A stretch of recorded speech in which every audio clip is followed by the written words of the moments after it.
Dharmabytes is brought to you by Free Buddhist Audio, the Dharma for your life. Our work is funded entirely by donations from our generous listeners. If you would like to help us keep this free, make a contribution at freebuddhistaudio.com/donate.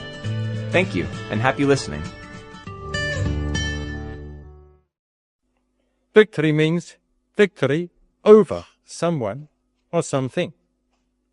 Someone or something is conquered.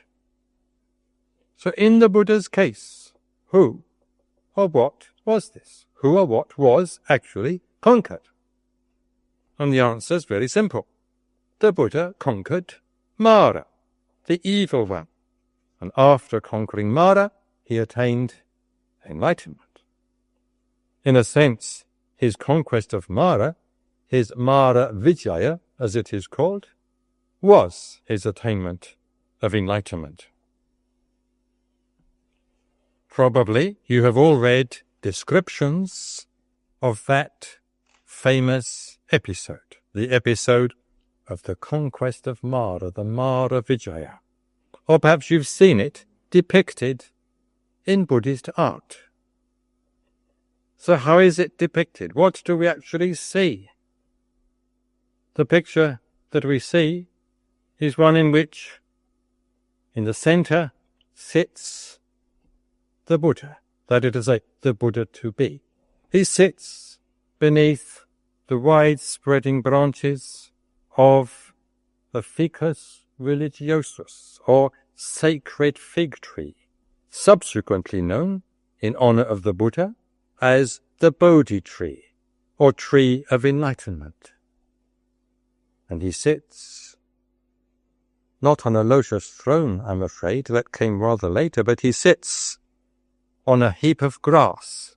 We're told, in fact, it was kusha grass, a grass which was used in Vedic sacrifice and which has all sorts of symbolic associations for Indians.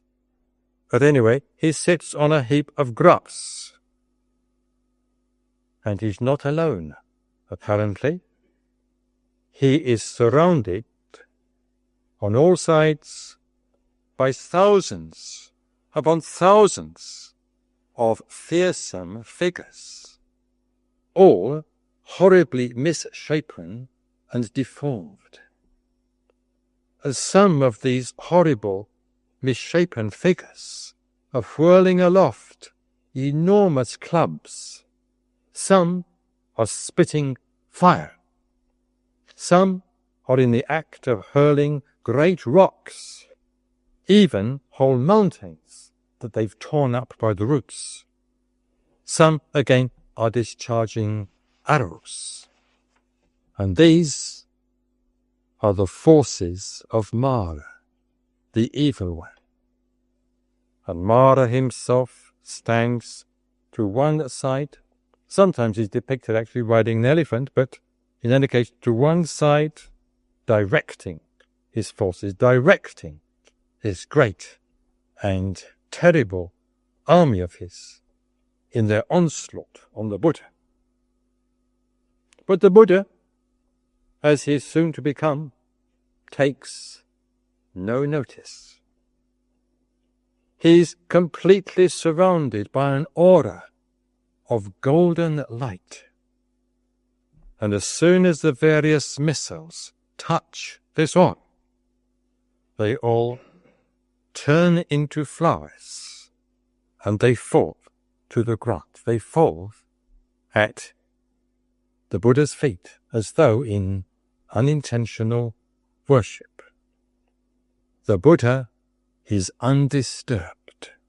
He just carries on meditating.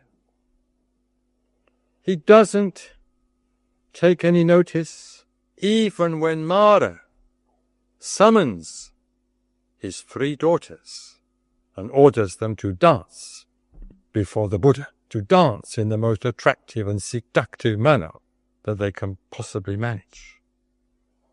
So Mara retires defeated. The forces of Mara disappear, and his 3 daughters withdraw in confusion. And the Buddha is left alone,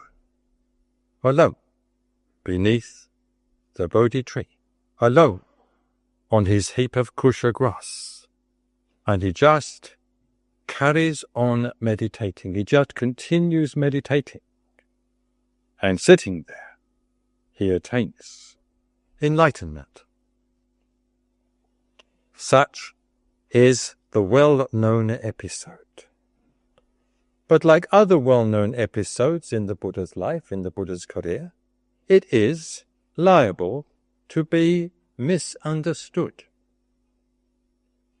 We can all understand that the episode is symbolic, that it's not to be taken literally, or rather, that it is not to be taken only literally, but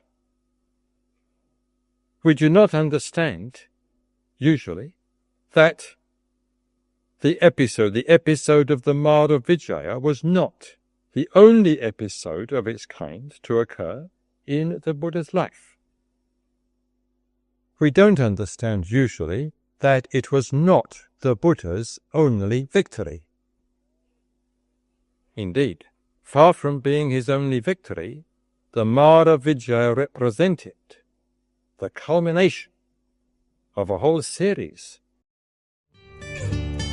We hope you enjoyed today's Dharmabite. Please help us keep this free. Make a contribution at freebuddhistaudio.com/donate. And thank you.